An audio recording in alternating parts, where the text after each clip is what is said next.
آج میں ایک بڑا اہم پیغام آپ تک پہنچانے والا ہوں۔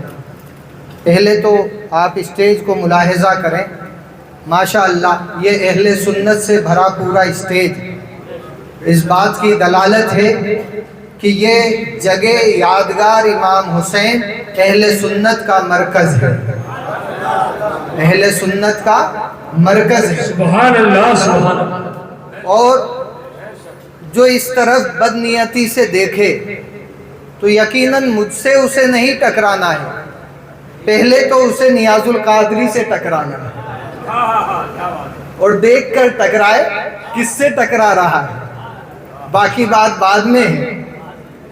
اور جسے مجھ سے ٹکرانا ہے اسے مجھ سے نہیں ٹکرانا، اقبال نظامی صاحب سے ٹکرانا ہے۔ دیکھ کر ٹکرائے کہ کس سے ٹکرا رہا ہے، مفتی اختصاص الدین صاحب سے ٹکرانا ہے، دبلے پتلے ہیں لیکن انہوں نے نہ جانے کتنوں کو پانی پلا دیا ہے۔ جب دبلے پتلوں کا یہ حال ہے تو ماشاءاللہ ہمارے حضرت کا کیا حال ہوگا، کہیے سبحان اللہ۔ تھوڑی سی تازگی لائیے آپ بزم میں، رونق لائیے۔ ہمارے اسٹیج کو دیکھیے، نور الحسن صاحب قبلہ، آپ یقین نہ کریں گے کوٹا کے بڑے بڑے عالم اتنا نہیں کما پاتے جتنا یہ ٹائپنگ کر کے کما لیتے ہیں۔ میں نظر نہیں لگا رہا ہوں بلکہ نظر بد سے بچا رہا ہوں۔ اللہ تعالیٰ ان کی حفاظت کرے اور ان کی کمائی میں دن دوگنی رات چوگنی ترقی عطا کرے۔ ایسا اسٹیج ہے جس کی تعریف میں کہنے لگوں تو کہتا ہی رہوں، لیکن الحمدللہ اس اسٹیج کا ہمیشہ سے اصول رہا کہ یہاں پر یا تو ذکر مصطفیٰ ہوا ہے یا ذکر آل مصطفیٰ ہوا ہے۔ سبحان اللہ سبحان اللہ۔ ادھر ادھر کی بات یہاں کبھی کی ہی نہیں گئی، ادھر ادھر کا ذکر کبھی کیا ہی نہیں گیا۔ اور صوفی ملت نے اپنی زندگی میں ایک بڑا اہم پیغام دیا ہے، بس وہ پیغام آپ تک پہنچاؤں گا، پھر اس کے بعد ہمارے مقرر خصوصی جو تشریف فرما ہیں وہ آپ سے روبرو ہوں گے۔ وہ پیغام صوفی ملت کا کیا پیغام ہے؟ آج کے دور میں دیکھنے کو یہ ملتا ہے، سمجھنے کو یہ ملتا ہے کہ انسان خود میں ہی زندگی گزار رہا ہے، خود میں، بس اس کو اپنے پڑوسی کی بھی فکر نہیں، پڑوسی تو بہت دور ہو گیا، بھائی کی بھی فکر نہیں، اپنے گھر والوں کی فکر نہیں، اپنے رشتہ داروں کی، اپنے محلے والوں کی، ہم وطن کی، کسی کی فکر نہیں، خود میں جی رہا ہے۔ اور یہ جو خود میں ہے یہ خود ہی انسان کو برباد کر دیتی ہے۔ اور جو انسان دوسروں کے لیے جیتا ہے، دوسروں کے لیے زندگی گزارتا ہے، اس کی بھی زندگی آباد ہوتی ہے اور اس کے صدقے میں دوسروں کی بھی آباد ہو جائے۔ صوفی ملت کی زندگی کا ایک پیغام صرف وہ آپ سمجھ لیں، وہ پیغام کیا ہے؟ آپ نے ایک عمل شروع کیا، اس عمل تک آپ کو پہنچا رہا ہوں۔ گھر چھوڑ کر جھوپڑی میں رہنے کے باوجود آپ کا عمل یہ تھا کہ جب رمضان شریف میں 21واں روزہ آتا تھا، مولا علی کی یاد آتی تھی، آپ کی شہادت کا دن آتا تھا، تو آپ روزے داروں کو گھر پر بلا کر روزہ افطار کروایا کرتے تھے اور مولا علی کی یاد منایا کرتے تھے، ان کو کھانا کھلایا کرتے تھے۔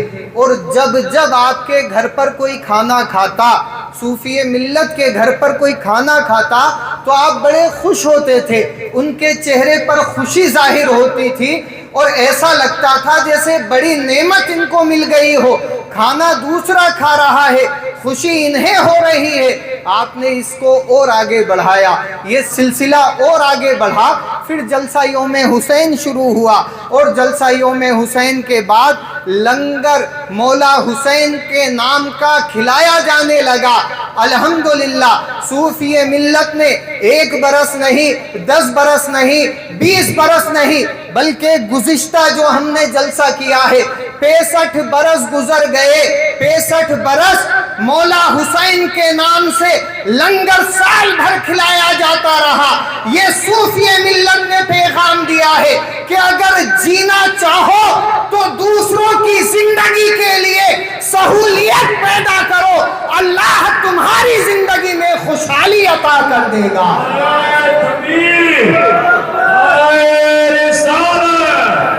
فیضان صوفی ملت صاحب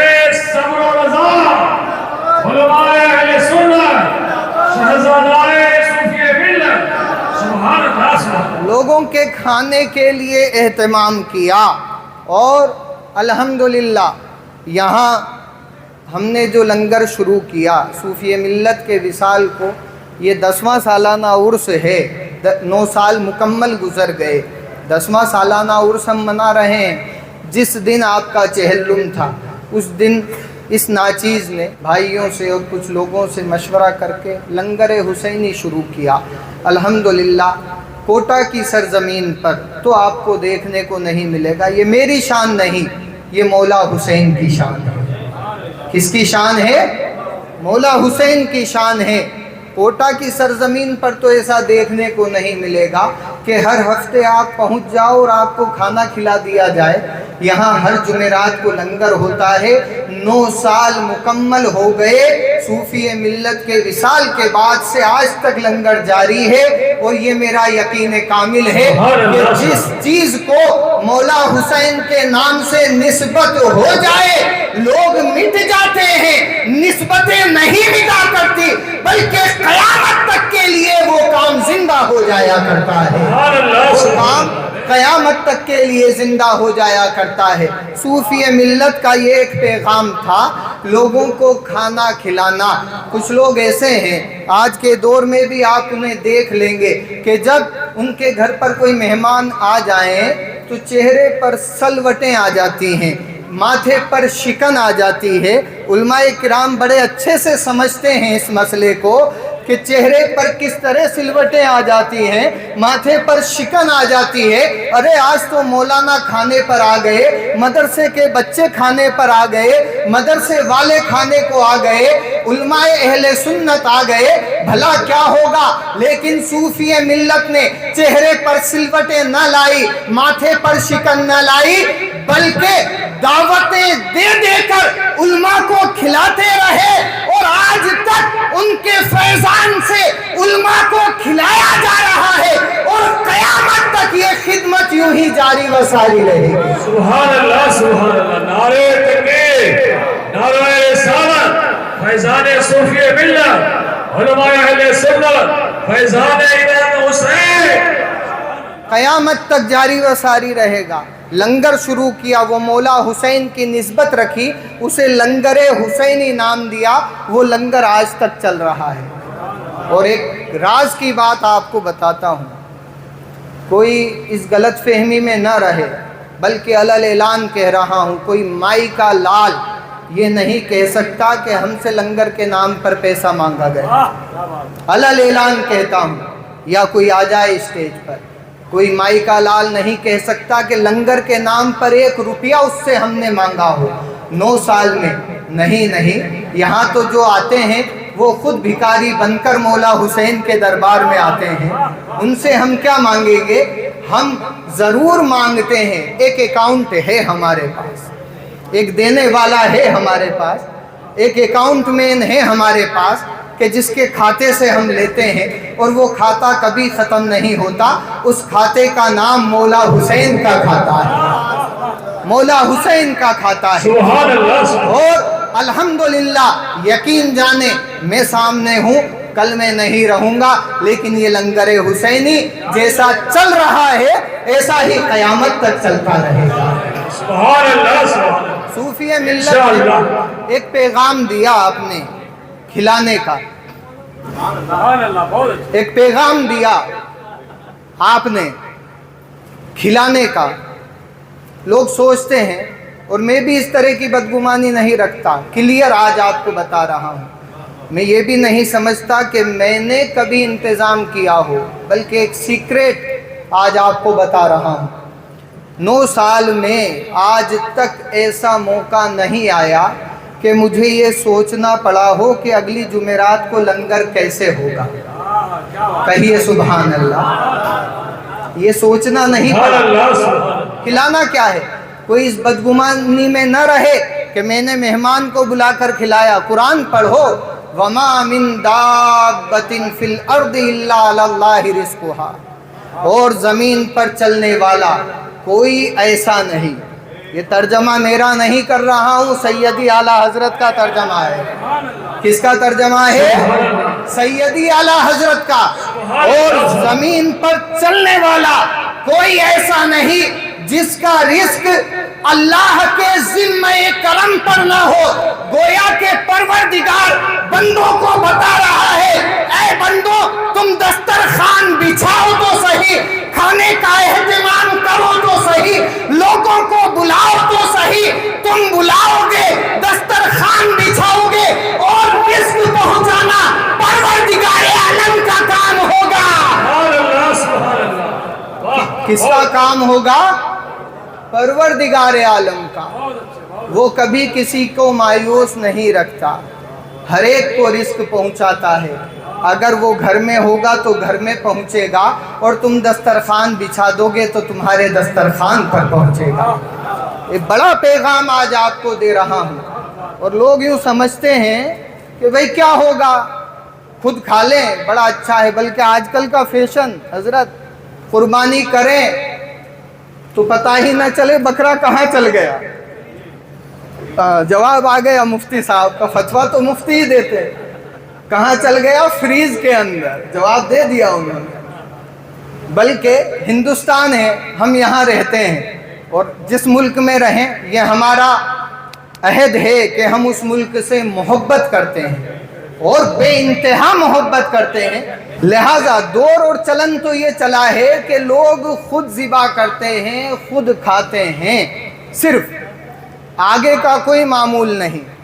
اور 3 حصوں کا بتایا گیا، پڑوسی کو کھلاؤ، رشتہ دار کو کھلاؤ، مسکین کو کھلاؤ، لیکن یہاں تو خود کا پیٹ بھرے تب دوسرے کو کھلائے، یہ تو بھرتا ہی نہیں ہے، نہ جانے کب تک کا انتظام ہو جاتا ہے۔ صوفی ملت نے کل لوگوں کو کھلایا، آج ان کے نام سے لوگوں کو کھلایا جا رہا ہے، کل بھی صوفی ملت کا نام زندہ تھا اور آج بھی نام زندہ ہے اور قیامت تک زندہ رہے گا۔ سبحان اللہ، اور ان کی پرسنالٹی یہ پرسنلی نہیں ہے، یہ پرسنلی بات نہیں ہے۔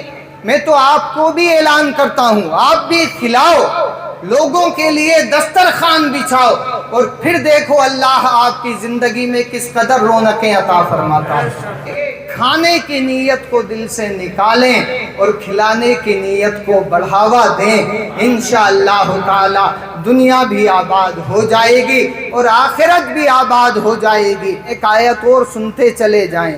لوگ سمجھتے ہیں نماز، روزہ، حج، زکوٰۃ، اور ہم تو صاحب جبہ پہننے والے ہو گئے، اب تو کیا ہے، کون پوچھے گا، ہم تو امامے والے ہو گئے، اب تو ہمیں کون پوچھے گا، ہم تو سب سے اعلیٰ ہو گئے۔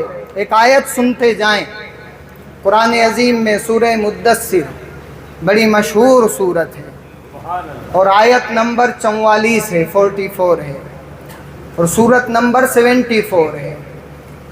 وَلَمْ نَكُ نُطْعِمُ الْمِسْكِينَ، کہیے سبحان اللہ۔ وَلَمْ نَكُ نُطْعِمُ الْمِسْكِينَ، اور مسکین کو کھانا نہیں کھلاتے تھے۔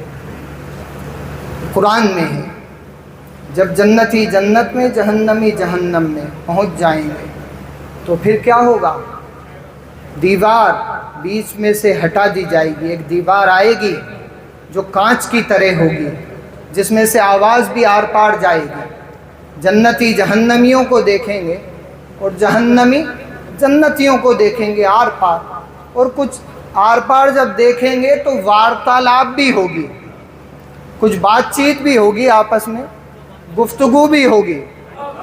جب جنتی جنت میں، جہنمی جہنم میں، بیچ میں ایک دیوار، وہ دیوار ایسی آر پار نظر آئے اور بات بھی ہو جائے، بات ہوگی لیکن نہ ادھر کا ادھر جا سکے گا، نہ ادھر کا ادھر جا سکے گا، دونوں اپنی اپنی جگہ رہیں گے۔